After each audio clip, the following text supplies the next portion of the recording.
न केवल दूध उत्पादन में उत्तर प्रदेश आगे है, बल्कि चीनी में और गन्ने की पैदावार में भी कभी आगे कभी पीछे होता है।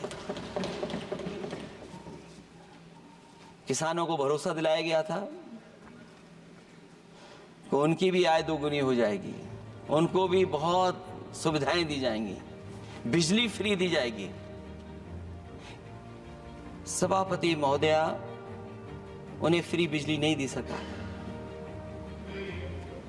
यह आश्वासन था आपका।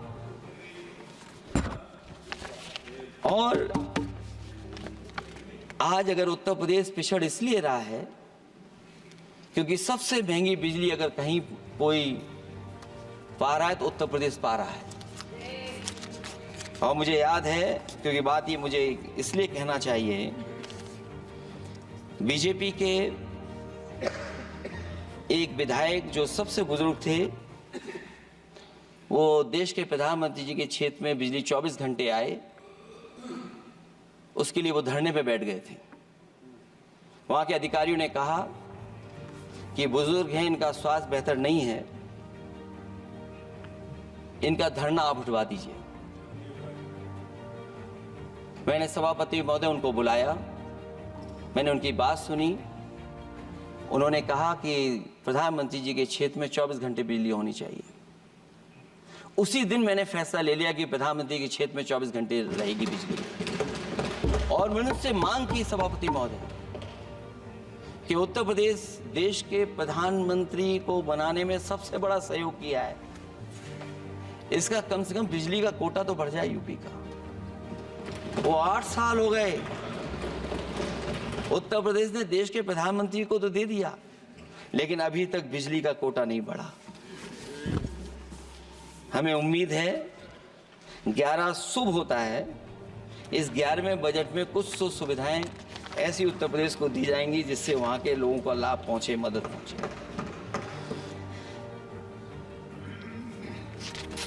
जहां किसान आत्महत्या कर रहा है, और पिछले 10 साल में सरकार जानती होगी कि कितने किसानों ने आत्महत्या की है, लाखों लाख किसान आत्महत्या कर चुके हैं। जहां किसान तकलीफ और परेशानी में है, वहीं सबसे ज्यादा अगर संकट किसी चीज पर आया तो वो नौकरी पर आया है, रोजगार पे आया है। जब सरकार का बजट मैं पढ़ता हूं तो जो स्कीम्स लाई जा रही हैं उसमें,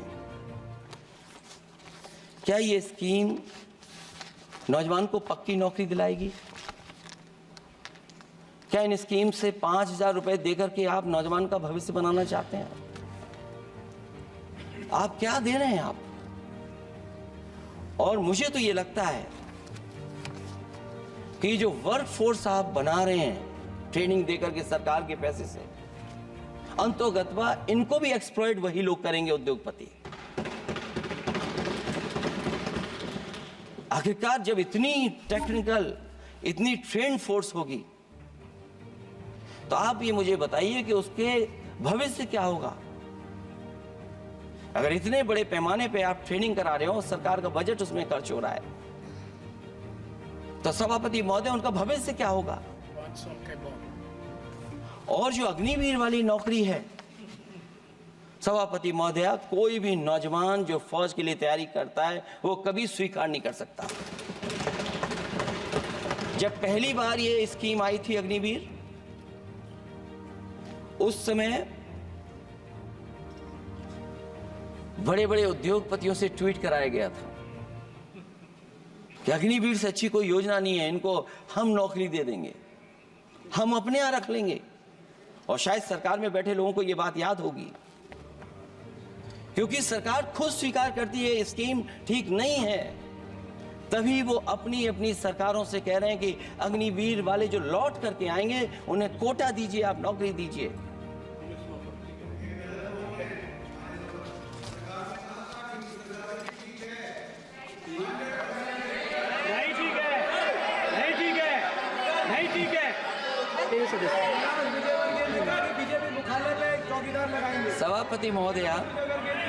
सभापति महोदय, मैं बैठ जाता हूं, आप खड़े होकर के कह दीजिए अग्निवीर व्यवस्था अच्छी है। मैं इस सभा में खड़े होकर कहता हूं, उस राज्य से तो हिमाचल प्रदेश से जिसने पहला परमवीर चक्र विजेता मेजर सोमनाथ शर्मा दिए। कारगिल के युद्ध में सबसे ज्यादा शहीद होने वाले हिमाचल प्रदेश के वीर नौजवान थे। 4 परमवीर चक्र विजेता हुए, उसमें से 2 कैप्टन विक्रम बत्रा और सूबेदार संजय कुमार हिमाचल प्रदेश से हुए। और मैं कहता हूं, जी हां, जो लंबे समय से मांग थी 1 रैंक 1 पेंशन की किसी सरकार ने पूरी नहीं की, वो नरेंद्र मोदी जी की सरकार ने यहां पर पूरी की है। और मैं एक बात और कहता हूं, अखिलेश यादव जी सुन ले, अग्निवीर में 100% एम्प्लॉयमेंट की गारंटी है और रहेगी। माननीय सदा साहब अपनी बात सभापति महोदय, जो मैंने बहुत छोटा सवाल पूछा था, मैं दूसरी बात कहता हूं। अगर ये जो बात आप कह रहे हो, तो आपको जरूरत क्यों पड़ रही कि आपको उत्तर प्रदेश में और प्रदेशों में कोटा देना पड़ रहा है 10%? सभापति महोदय, सभापति महोदय, सभापति महोदय, सभापति महोदय, जहां तक परमवीर, रुक जाइए,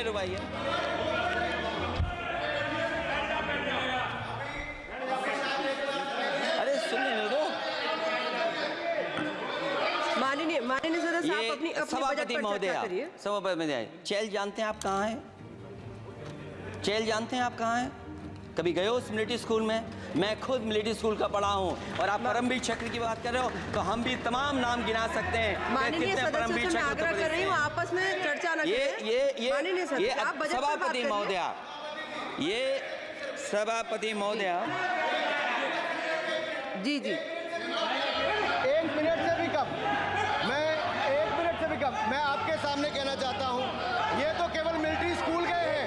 मैं आज भी टेरिटोरियल आर्मी के 124 रेजिमेंट में कैप्टन के रैंक पे अपनी सेवाएं दे रहा हूं। अखिलेश जी केवल ज्ञान मत बांटिए, राहुल गांधी जी के साथ बैठकर अब वाहे बुलाने का झूठ बोलने की आपको आदत पड़ गई। प्लीज बैठिए, प्लीज। माननीय सदस्य से मैं आग्रह कर रही हूं, आप अपनी बजट पर चर्चा करें। सभापति महोदय, आपका समय पूरा हो गया है, मैं प्लीज कंप्लीट करिए। सभापति महोदय, मैं इसलिए नहीं कह रहा, मैं क्या बात कहना चाहता हूँ, शायद मंत्री जी नहीं रहे इसलिए तकलीफ परेशानी ज्यादा है। और आप अरे हमारा दर्द नहीं समझोगे, हम आपका दर्द चेहरे से पढ़ते हैं।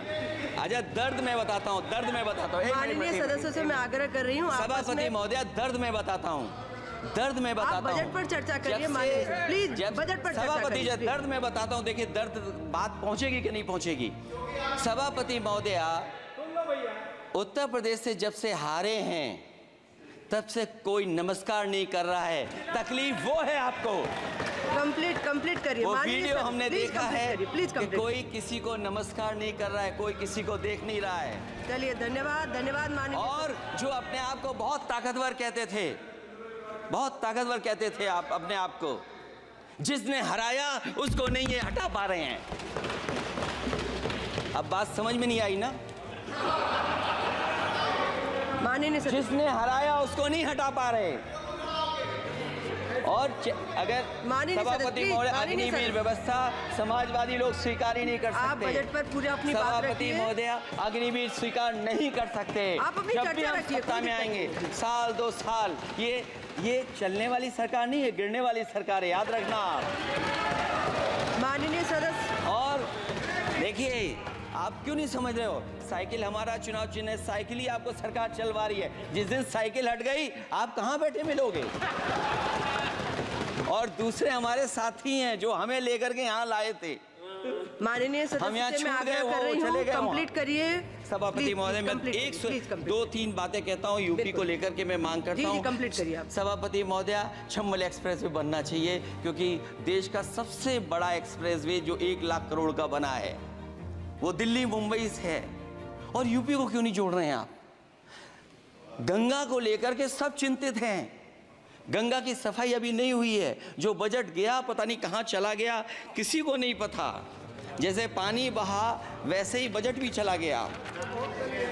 दूसरा, क्योंकि मंत्री जी बैठे हैं, वो जानते होंगे मंत्री जी कि देश की सबसे अच्छी लाइन सफारी बनी है इटावा में, और उस लाइन सफारी को बनाने में हम लोगों को बहुत समय लगा, क्योंकि एक लाइन सफारी, एनिमल सफारी अगर बननी हो, उसको बनाने में बहुत टाइम लगता है, बहुत जगह से परमिशंस लेनी पड़ती हैं। हम लोगों को परमिशंस नहीं मिली, और क्योंकि वो प्रोजेक्ट अच्छा है, एशियाटिक लाइंस की ब्रीडिंग शुरू हो गई वहाँ पर। ये सरकार इसलिए नहीं शुरू करना चाहती है क्योंकि वो समाजवादियों ने बनाई है। पहली बार देश में एशियाटिक लाइंस पैदा हो रहे हैं। नहीं, वहाँ पर इटावा में पहली बार हो रहे हैं, और वो इसलिए नहीं शुरू कर रहे हैं। और वो शेर मैं बता दूंगा आपको, शेर आया था कि कोई और आया था, वो कहानी मैं नहीं पढ़ूंगा यहाँ पर, फिर मैं बोल दूंगा तो फिर कहोगे कि क्या बोल दिया मैंने, इसलिए मत बुलवाइए तो ही अच्छा है। कि कुछ तो धन्यवाद माननीय सदस्य, धन्यवाद। कुछ मत बुलवाइए मुझसे। सभापति महोदय, मैं ये कहना चाहता हूँ कि लायन सफारी, एनिमल सफारी उस क्षेत्र की, यूपी की प्राइड है वो, कि पहली बार ब्रीडिंग सेंटर एशियाटिक वहाँ पर बन गया है। दिल्ली की सरकार और यूपी की सरकार मिल करके उसको शुरू नहीं होने दे रही है। मुझे उम्मीद है कि उसको शुरू करवा देंगे आप। और आखिरी में मैं कहता हूँ, चलते चलते आप 2 लाइनें कहता हूँ, बुनियाद को नकार कर जो इमारतें उठाएंगे, हम भी देखते हैं वो किस मंजिल तक जाएंगे। धन्यवाद। बहुत बहुत